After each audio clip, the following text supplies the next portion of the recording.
তমন্দাই কিয় আহিছে আপুনি এতিয়া মানুহটো আহিছে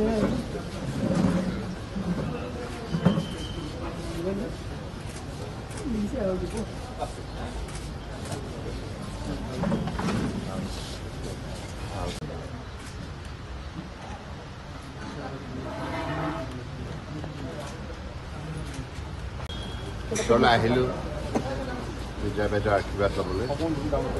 বিজয়া বাইদেউ আমাৰ দলৰ বাবে ৰাজ্যখনৰ জনতাৰ বাবে আদৰ্শ।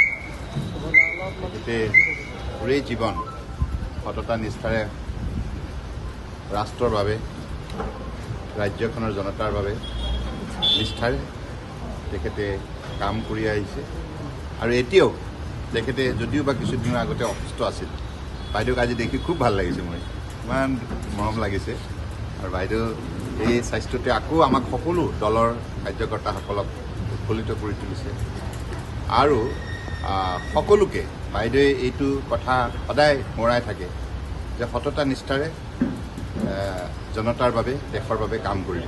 গতিকে বাইদেৱে যিটো আদৰ্শ দেখুৱাই গ'ল সেই আদৰ্শই আমি নিশ্চিতভাৱে কাম কৰি যাব লাগিব আৰু নিশ্চিতভাৱে আমি সকলোৰে শুভেচ্ছা সকলো সময়তে বাইদেউৰ প্ৰতি আছে, কাৰণ বাইদেউ সদায় সুস্থ হৈ থাকক, সুন্দৰ হৈ থাকক, তেজস্বী হৈ থাকক। কাৰণ বাইদেৱে গোটেই জীৱন তেখেতে বহু কষ্ট স্বীকাৰ কৰিছে ৰাজ্যখনৰ জনতাৰ বাবে, দেশৰ বাবে। মই ভাবোঁ বাইদেউক নিশ্চিতভাৱে ভগৱানে সদায় শক্তিশালীভাৱে এনেধৰণে সুস্থ কৰি ৰাখিব। ভাৰতবৰ্ষৰ 5খন মহাসাগৰলৈ ভাৰতৰ ক'ত জাহাজ ক'ত যাব কি নকৰিব এই সকলো চিন্তা অবন্ধ হ'ব আৰু তাৰ বাহিৰেও তেখেতৰ বিল আছে, বহু বিল আছে।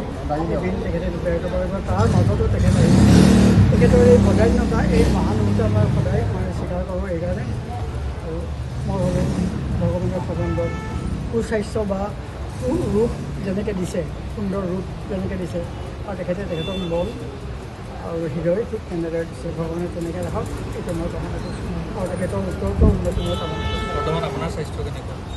এতিয়া বৰ্তমান আপুনি বিচৰা বাতৰি পাব কেৱল নিউজ 18 এপত। নিউজ 18 এপ ডাউনলোড কৰিবলৈ স্কেন কৰক এই QR কোড। গুগল প্লে ষ্টৰতো পাব এই নিউজ 18 এপ।